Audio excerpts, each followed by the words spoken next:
Oi, eu sou o professor Luiz Fernando e nós vamos falar sobre a função polinomial do primeiro grau. Imagina que você está viajando de carro. Você quer ir de Santa Maria para Porto Alegre e quer calcular o tempo que essa viagem vai durar. A gente sabe que a distância entre Porto Alegre e Torres é de 300 quilômetros. Se a velocidade é de 80, como é que a gente faz para calcular o tempo de viagem? A gente calcula dividindo a distância pela velocidade, ou seja, no caso, 300 dividido por 80 vai dar 3,75 horas, fazendo a conversão, 3 horas e 45 minutos. Mas se a gente quiser ir para Torres, que é mais longe, vai demorar mais ou vai demorar menos? A lógica vai nos dizer que demora mais. Se a gente for calcular, a distância é 480 km e a velocidade mantendo a mesma, como é que a gente calcula o tempo? Vai calcular da mesma forma. Divide a distância 480 pela velocidade 80 e vai ter um tempo de 6 horas. Repara que a gente dividiu, nos dois casos, a distância pela velocidade, tá bom? Mas e se a gente quiser ir para mais longe ainda? Quiser ir para Natal, no Rio Grande do Norte? A gente não sabe qual é a distância, então vamos chamar ela simplesmente de x. Se a velocidade é a mesma, como é que a gente calcula o tempo de viagem? Então, para calcular esse tempo, a gente vai proceder da mesma maneira. Divide a distância x pela velocidade 80. Ou, reorganizando essa continha, 1 sobre 80 vezes a distância x. A gente pode ver que esse 80 se repetiu. E, na verdade, a gente até pode concluir que conforme aumenta a distância, aumenta o tempo. Ou seja, o tempo varia em função da distância, mantendo a velocidade. Nesse caso, a gente pode lembrar lá do conceito de funções e dizer que o tempo é uma função da distância, correto? No nosso cotidiano, existem vários conjuntos de grandezas que se relacionam dessa mesma maneira. Por exemplo, a gente já viu que o tempo de uma viagem ele depende da distância, considerando a velocidade média constante. Da mesma maneira, o preço de uma compra de mercado, o preço de uma cesta de produtos, depende da quantidade de produtos que a gente coloca nessa cesta. E a gente também tem um outro exemplo referente à pressão atmosférica, que ela depende da altitude em relação ao nível do mar. Assim, existem diversas grandezas da natureza que se relacionam desse jeito. E essa proporção ela pode ser medida, ela pode ser calculada através de uma função polinomial de primeiro grau. Formalmente, uma função polinomial do primeiro grau ela é definida da seguinte maneira. f de x, que é a variável dependente, é igual a ax, onde x é a variável independente, mais b. Sendo que esse a é uma constante, é a razão da proporcionalidade. É exatamente, no nosso caso lá, da velocidade, o 1 sobre 80 que multiplicava a distância percorrida. É importante lembrar que, então, que a e b são números reais. E para que a função seja do primeiro grau, é necessário que a seja diferente de zero. Porque se a for zero, a variável x desaparece da função e ela deixa de ser uma função do primeiro grau, passa a ser uma constante. Só para a gente lembrar, alguns conceitos já devem ter sido tratados com vocês anteriormente, que A é chamado de coeficiente angular, que também é a taxa de variação da função, e B é chamado coeficiente linear. Mais tarde a gente vai saber a importância de conhecer esses conceitos. Existem diversos tipos de funções, diversos exemplos. A gente pode ver alguns aqui. Então, o primeiro exemplo, f de x é igual a 5x mais 1. Esse exemplo, A, que é a taxa de variação, é o coeficiente linear, é igual a 5. E B, é o coeficiente linear, é igual a 1. No segundo exemplo, g de x, que é a função, é igual a menos 1 menos raiz de 2 sobre raiz de 2 vezes x. O coeficiente angular, a taxa de variação, é menos raiz de 2. Então, o coeficiente angular, a taxa de variação, não é o primeiro número que aparece, é sempre o número que multiplica x. E o b, neste caso, é o menos 1. No terceiro exemplo, a gente vai ter que y, que é a função, é igual a x. A, neste caso, é igual a 1, porque é 1x. E b igual a 0. Essa função aqui do número 3, y igual a x, ela tem um nome que é a função identidade, ou seja, y é sempre igual em valor ao x, ok? Bom, existem infinitas funções polinomiais de primeiro grau. Mas por quê? Basta a gente ver que o a é um número real qualquer, diferente de zero, e b é um número real qualquer. Então, existem infinitas combinações possíveis de a e b que vão resultar em infinitas funções diferentes. Quando a gente for estudar o gráfico da função polinomial, nós vamos ver que esta função aqui, o gráfico que ela produz, é sempre uma reta. E a gente pode afirmar que essa reta é sempre inclinada em relação aos eixos. Mas por que isso? Vamos ver aqui embaixo. Ó. Essa função f de x igual a 2, o gráfico dessa função é uma reta horizontal passando pela abscissa 2 no eixo y. Mas se a gente for verificar, o a neste caso aqui seria igual a zero. Então ele não cumpre esse requisito. Então esta função não é polinomial de primeiro grau. Analogamente, x igual a 3 é uma reta vertical, passando pela abscissa 3 no eixo do x. A gente não encontra aqui os requisitos que fazem parte da lei de formação de uma função polinomial do primeiro grau. Então, esta relação não é uma função do primeiro grau. Daqui a gente sabe, então, pode garantir que todas as retas verticais e horizontais não são representações de funções do primeiro grau. E confirma, então, nossa observação anterior de que, então, o gráfico de uma função do primeiro grau é uma reta, e esta reta ela é sempre inclinada em relação aos eixos. Ok, mas como é que essas questões podem aparecer em provas ou mesmo no nosso trabalho, no nosso dia a dia? Então, vamos ver uma situação, um problema, que ela é representativa desse tipo de questão. Considere o seguinte, Vinícius, que é um DJ, ele trabalha e cobra para o seu trabalho um valor fixo de R$250 para ele se movimentar e montar o equipamento. E ele cobra mais R$110 por cada hora de trabalho. Então a gente vê que tem uma parcela fixa no custo e uma parcela que depende das horas de trabalho, certo? Então, indicando por Y o valor cobrado e por x as horas trabalhadas, escreva a lei de relação entre x e y. A gente já pode verificar, então, neste caso, que x, as horas trabalhadas, é a variável independente, e y, que é o valor cobrado pelo DJ, será a variável dependente, ok? Como é que a gente vai construir esta relação, então? A gente vai fazer exatamente como a gente procedeu anteriormente. Y, variável dependente, é igual a AX, ou seja, quem é que multiplica x? A cada hora de trabalho, nós aumentamos R$110 no custo. Então, a variável dependente ela é multiplicada pelo valor que ela vai representar, que ela vai somar a cada inteiro, a cada ocorrência. Mais um número fixo que é o 250. No nosso caso aqui, então, seria o B igual a 250 e o A igual a 110. Esta é a lei de formação da nossa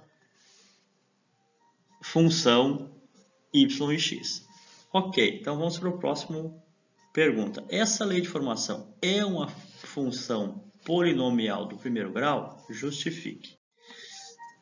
Sim, ela é, pois a sua lei de formação é do tipo y igual a x mais b. Neste caso, a, que é o número que multiplica x, é igual a 110.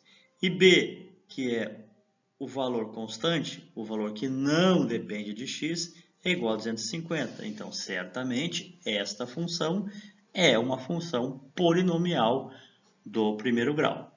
Ok?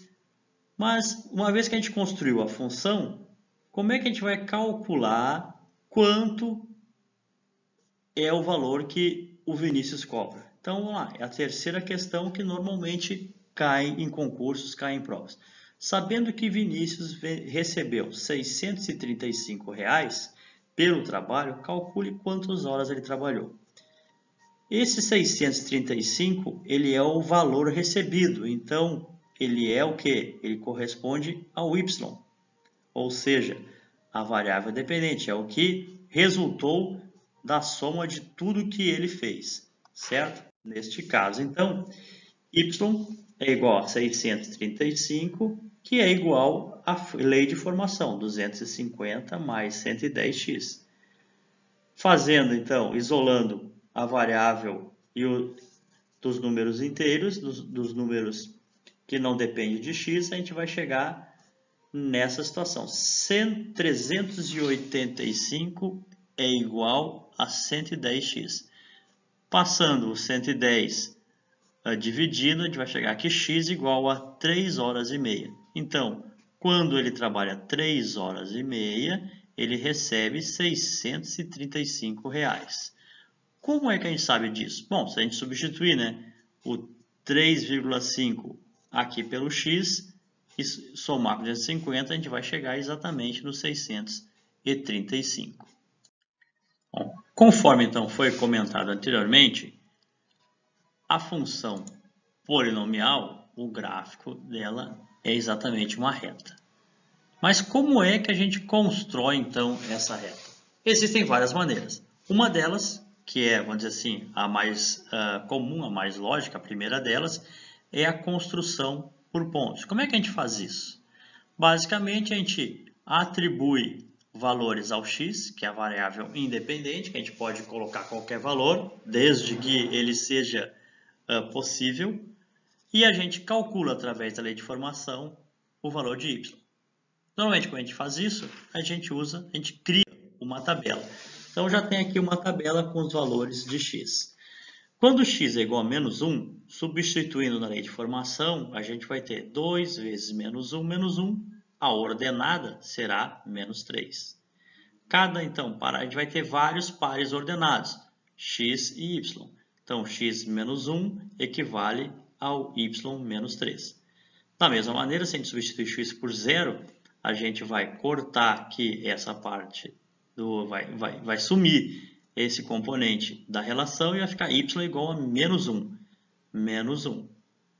Quando x igual a meio, a gente vai então substituindo a lei de formação. 2 vezes meio, menos 1. 2 vezes meio dá 1, menos 1, 0. Então, x 0,5 equivale a y 0. A gente vai formando vários pares ordenados aqui.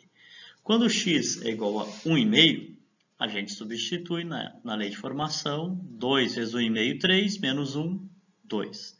E, finalmente, aqui x igual a 2, a gente substitui. 2 vezes 2, 4, menos 1, 3. Certo? Temos todos esses pontos aqui que a gente pode marcar no nosso gráfico. Tá bom? Isso vai nos dar um gráfico de uma reta, que é basicamente esse. Vocês verificarem aqui, ó, o ponto A, x igual a menos 1, então ele está nesta ordenada, nessa abscissa, e que ele vai estar marcado exatamente quando x for igual a menos 3. Então a gente constrói uma reta paralela ao eixo dos y, aqui passando pela abscissa, e uma reta paralela ao eixo dos x, passando pela ordenada do ponto, onde elas duas se cruzam, a gente marca o ponto A. O ponto B, que é esse ponto aqui, ó, exatamente onde y é igual a 0. Está vendo aqui? Esse ponto que é a origem do sistema cartesiano, do plano ordenado, aqui, ó, é o ponto 0, 0. Então, todos os pontos que estiverem sobre o eixo x, y é igual a 0, certo? Mas então vamos lá para o segundo aqui. A mesma coisa acontece. Os pontos que estiverem sobre o eixo y, o x é igual a 0, porque ele vai exatamente a reta horizontal que passa pelo ponto, vai cortar o eixo dos x na origem. A origem é o ponto 0, 0. Então, se a gente pegar o 0, ele vai ter ponto de abscissa 0, na origem, ele vai se encontrar exatamente no menos 1 aqui, certo? Neste caso, certo? O ponto de abscissa meio é exatamente o ponto B. De abscissa meio, ele tem y igual a 0, então ele está sobre o eixo do x. Ponto de abscissa 1,5 vai estar nessa situação aqui, a gente levanta esta vertical, calculando o y igual a 2. Essa horizontal passando pelo 2, o ponto C está exatamente onde as duas se encontram.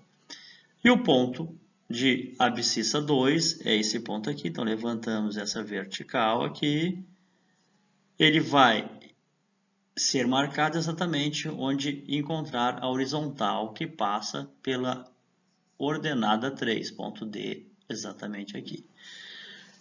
Nós já sabemos lá, quando estudamos no ensino fundamental, que uma reta ela é definida por apenas 2 pontos. Então, embora a gente tenha marcado vários pontos aqui nessa situação, nós poderíamos ter apenas definido 2. Se a gente marcasse o ponto A e o ponto D, a gente já poderia traçar essa reta aqui, certo? Então, esta é a maneira mais comum de se construir uma reta. Seleciona pontos, marca no plano cartesiano, abscissas e ordenadas e une esses pontos. Sabendo que dois pontos definem uma reta, certo? A gente precisaria ter marcado apenas 2 pontos. Mas se eu quiser marcar mais, não tem problema, eles vão sempre cair em cima do prolongamento dessa reta. E, conforme eu tinha dito, aqui, ó, essa reta ela é inclinada em relação ao eixo x. O ângulo que ela forma nesse caso, com o eixo x, é menor do que 90 graus. 90 graus é exatamente aqui, ó, esse eixo y ele é perpendicular ao eixo x, então esse ângulo aqui é de 90 graus. Todas as retas, todas as funções polinomiais do primeiro grau, o gráfico é uma reta que é inclinada. Então, este ângulo aqui, que forma com o eixo x, ele será sempre diferente de 90 graus, certo? Por conseguinte, se a gente considerar apenas esse quadro, o primeiro quadrante aqui, né? Se esse ângulo é diferente de 90, este ângulo aqui também é diferente de 90. Então, ela sempre vai ser inclinada, vai formar menos de 90 graus, ou melhor dizendo, ela nunca vai formar 90 graus, nem com o eixo x, nem com o eixo y, ok? Bom, conforme a gente comentou, 2 pontos apenas definem uma reta. Então, para desenhar o gráfico dessa função polinomial aqui, a gente pode escolher qualquer 2 pontos.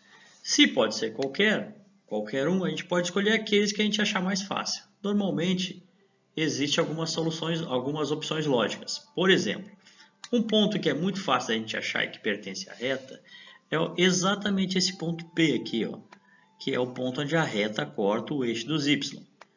Neste ponto, x igual a 0. Se x igual a 0, a gente substitui na regra de formação, esse 2 vezes 0 é 0. Y é igual a 2 vezes 0 menos 1. Então, y é igual a menos 1. Então, para o x igual a 0, a gente vai ter o y menos 1. Ou seja, a gente vai ter o ponto P, que é o par ordenado 0 menos 1, que é exatamente esse ponto que está marcado aqui. Abscissa 0, ordenada menos 1. Então, daqui ó, a gente chega à conclusão que este ponto, onde o x é igual a 0, é exatamente o ponto onde a reta corta o eixo dos y. E a gente lembra qual é que é a definição do coeficiente linear, o b dessa equação aqui.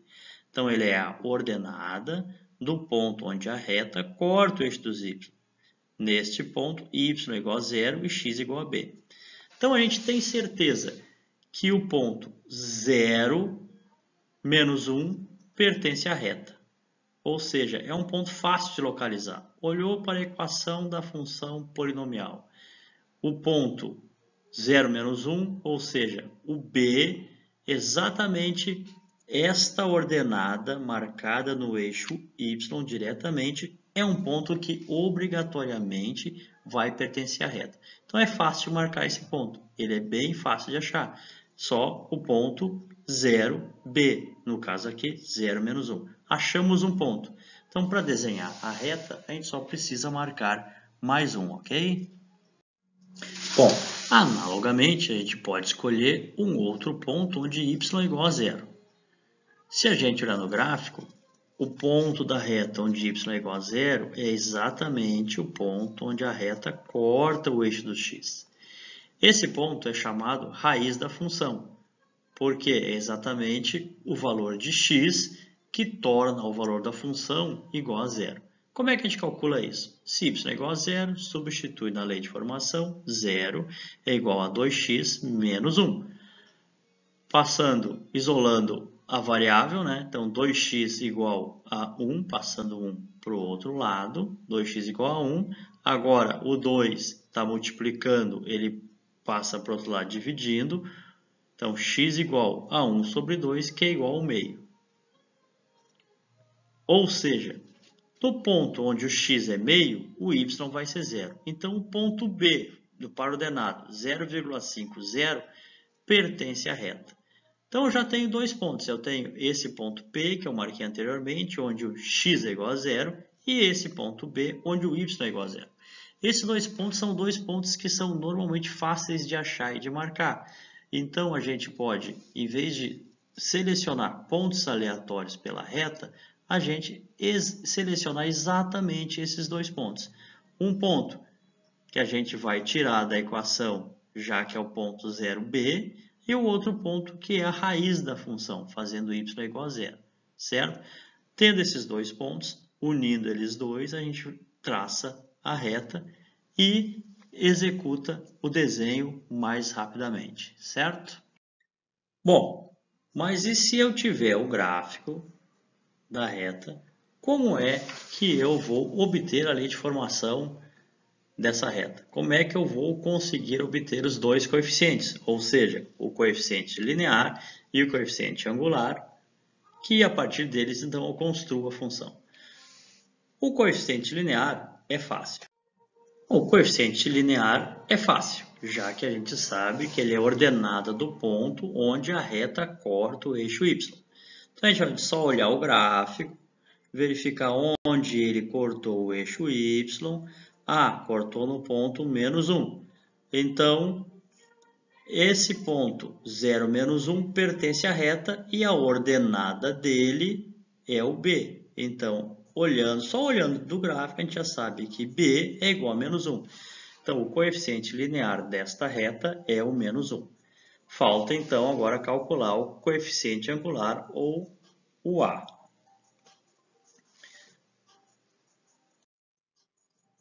Bom, o cálculo do a já exige uma continha. Como é que a gente vai fazer isso aqui? O a é uma taxa de variação, coeficiente angular. Como é que ele é feito? Ele é calculado a variação de y dividida pela variação de x. Mas quem é a variação de y? A gente escolhe dois pontos quaisquer. No caso aqui eu vou escolher o ponto D e o ponto B. E eu faço o y de D menos o y de B. Esta é a variação, é quanto o y variou do ponto D até o ponto B. É exatamente essa altura, é exatamente, nesse caso, o comprimento desse segmento, que vai do 0 ao 3, então é exatamente 3. Então, YD, que é 3, menos o YB, que é 0. Dividido pelo XD menos XB. Quem é XD? É a abscissa do ponto D, que no caso aqui é o 2. E quem é o X do B? A abscissa do ponto B, que no caso aqui é 0,5. Então, fazendo essas duas subtrações, a gente vai ter 3 menos 0, 3, 2 menos meio, 1,5. Então, ΔY é a variação de y, é 3 menos 0, 3. ΔX, a variação de x, 2 menos 1,5, menos meio, vai dar 1,5. Fazendo essa divisão, 3 dividido por 1,5 é igual a 2. Logo, A é igual a 2. Então, este é o cálculo do coeficiente angular, a gente precisa fazer dessa forma. Escolhe dois pontos quaisquer da reta e faz y de um menos o y do outro, dividido pelo x de um menos o x do outro. Tem que seguir a mesma ordem. Então, se eu fiz y de D menos y de B, eu tenho que embaixo fazer x de D menos x de B. Se eu escolher outros pontos, ou se eu quiser fazer ao contrário, eu posso. Eu poderia ter feito xb menos xd, mas aí eu teria que ter começado yb menos yd, certo? Quaisquer dois pontos, desde que eu siga a mesma ordem aqui, vai achar.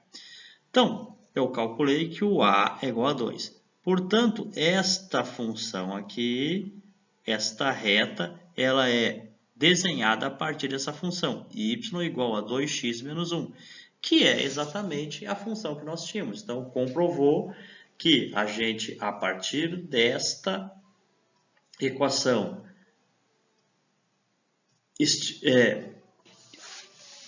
escolheu valores de x, calculou os valores de y e marcou os pontos e desenhou a reta. E se a gente tiver a reta, a gente pode achar os coeficientes e chegar na mesma equação. Então, a gente conseguiu provar ou conseguiu comprovar que a gente, tendo a equação, desenha a reta e tendo a reta, chega na equação. Ok? Ok, pessoal. Então, para a gente fazer um fechamento do que a gente viu nessa aula, vamos fazer alguns exercícios para a gente aplicar aquilo que estudamos. Beleza? Então, o primeiro exercício ele foi retirado de uma prova de vestibular da Universidade Federal de Ouro Preto, em Minas Gerais. Qual é o texto da questão? O custo total de fabricação de um determinado artigo depende do custo de produção, que é de R$ 45 por unidade fabricada, mais um custo fixo de R$ 2.000, certo? Pede-se a função que representa o custo total em relação à quantia fabricada. Então, ele já está nos dizendo aqui, ó, que o custo total é uma variável que depende da quantidade fabricada. Então, ele já está nos dando esta indicação, essa sugestão. Ó. O custo total a gente vai chamar de y e a quantidade fabricada de x. A gente vai ter que descobrir como é que essas quantidades se relacionam, certo? Como é que a gente vai fazer isso? Bom, o custo total, então o custo, que é função de x, ou pode ser qualquer letra, f de x, a gente vai chamar de custo de x, é igual ao quê? A um custo fixo, ou seja, o B, que é fixo, 2.000, mais 45 por unidade. Então, este 45 é o A, é o quanto o custo varia por cada unidade produzida. Então, esta é a função que representa o custo total de fabricação. Custo de x, y ou a função de x é igual a 2.000 mais 45x, certo? Qualquer quantidade que a gente jogar aqui, a gente calcula o custo. Aí vem a segunda pergunta. O custo de fabricação de 10 unidades. Bom, se a gente já construiu a lei de formação, se a gente substituir o x por 10, a gente calcula o custo de 10 peças. Ou seja, o custo de 10 peças é igual a 2.000 mais 45 vezes 10. Simplesmente substituímos o x, onde ele aparecia, por 10, que é igual a 2.000, que é o B, que é o custo fixo, mais 10 vezes 45, 450. Isso aqui vai nos dar 2.450. Portanto, 10 unidades custam 2.450. Certo? Uma vez definida a função, qualquer quantidade que a gente jogar no x, ela vai nos dar o custo. Aqui é importante verificar o seguinte, ó, não existe, neste caso, x negativo, porque eu não posso fazer uma quantidade negativa de peças. Então, nem todos os valores reais servem no x. Aqui, no caso, só servem os valores positivos, ok? Existe uma outra consideração. Às vezes não é possível fazer meia peça. Então, pode ser que os x aqui só estejam inteiros. Positivos nesse caso. Mas aí vai depender de cada uma das questões. Por fim, o número de unidades que devem ser fabricadas com o custo de 3.800. Agora, quem é o custo total? O custo total agora é a variável dependente. Ou seja, ele vai entrar nesta parte da fórmula aqui, nessa parte da nossa expressão. Como é que a gente faz?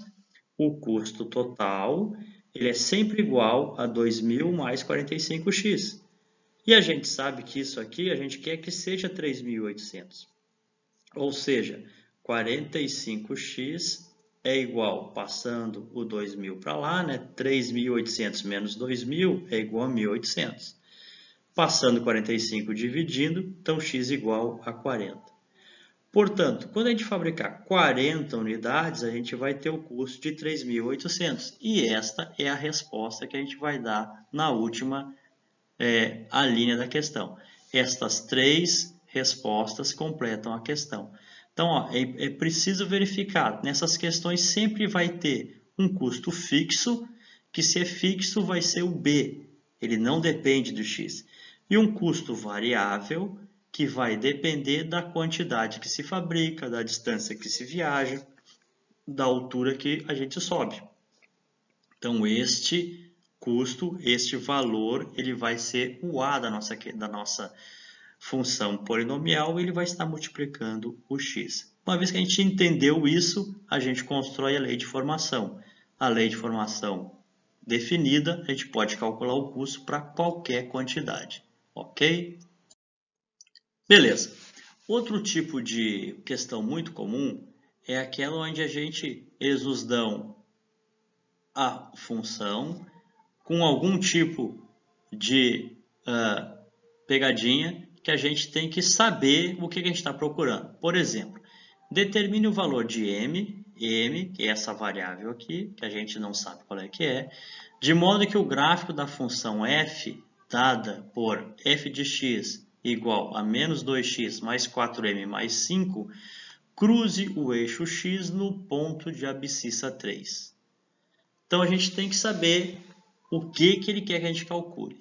Isso aqui é o gráfico de uma função afim? É o gráfico de uma função de primeiro grau? Sim, porque a gente tem f de x, função, é igual a menos 2x, então menos 2 é a, mais 4m mais 5. Isso aqui é o b, tudo isso é o b, certo? E ele quer que a gente calcule, então, o m, de modo que a função cruze o eixo x no ponto de abscissa 3. Se a função cruza o eixo x, quer dizer o quê? Que y igual a zero, ou seja, f de x igual a zero. E a gente está, então, procurando a raiz dessa função. Como é que a gente vai resolver isso? Vamos lá, então. Se o f de x é igual a menos 2x mais 4m mais 5, e ele nos disse que o gráfico cruza o eixo de x no ponto de abscissa 3, então o ponto P, representado pelo par danado 3, 0, é exatamente esse ponto, porque quando a reta cruza o eixo do x, y é sempre igual a 0. Então, substituindo esses valores aqui, 3 que é o x, 0 que é o y, a f de x. Então, logo 0, colocando no lugar da f de x, é igual a menos 2. Aí pega o valor do 3 e substitui pelo x. Então, menos 2 vezes 3 mais 4m mais 5. Reorganizando aqui, né, a gente vai ter menos 2 vezes 3, menos 6, mais 5, mais 4m. Ou seja, o 0 é igual a menos 6 mais 5, menos 1, mais 4m. Ou seja, passando o menos 1 para o outro lado, 4m vai ser igual a 1. O 4 está multiplicando, passa dividido, então m igual a 1 quarto. A gente chegou nessa situação. Se o y é igual a 0 e o x igual a 3, então o m obrigatoriamente é igual a 1 quarto. É isso que ele pediu. Determine o valor de m para que o gráfico da função passe no ponto, cruze o eixo x no ponto de abscissa 3, ou seja, neste ponto aqui, 3, 0. Mas como é que a gente vai saber se isso é verdade? Bom, então a gente pega esse valor de m, substitui na equação. A equação vai ficar f de x igual a menos 2x mais 4 sobre 4, porque o m é 1 quarto, então é 4 dividido por 4 mais 1, que é igual a menos 2x, 1 mais 5, 6. Se a gente substituir o valor de x, vai então f de 3 é igual a menos 2 vezes 3 mais 6. É 6 mais 6, 0. Então, a gente tem certeza que ó, f de 3 é igual a 0. Ou seja, o ponto 3, 0, ele pertence à reta. E é exatamente o que a gente queria calcular. Então, resumo da ópera. Quando m é igual a 1/4, a gente garante que o ponto 3, 0 pertence à reta. Ou seja, essa reta vai cortar o eixo do x no ponto de abscissa 3, e exatamente a gente sabe que é esse ponto, porque y é 0. Ou seja, a raiz da função será 3, desde que m seja igual a 1/4. Está respondida a questão, é isso que a gente precisava fazer. Resposta é, o valor de m é 1/4. Se m é 1/4, a raiz da equação é x igual a 3. Ok? Essa também já foi resolvida. Ok, antes da gente partir para a solução do último exercício, vamos fazer aqui uma observação. A questão aqui está pedindo, observe o gráfico da função afim, f. Mas o que é uma função afim? Função afim é uma reta. E a reta é uma função polinomial. Então, esses são sinônimos, tudo representa a mesma coisa.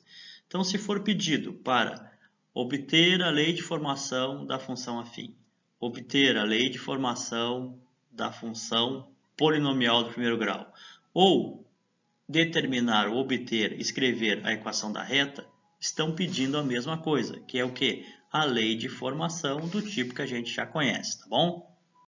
Bom, e qual é essa lei de formação que estão pedindo que a gente encontre?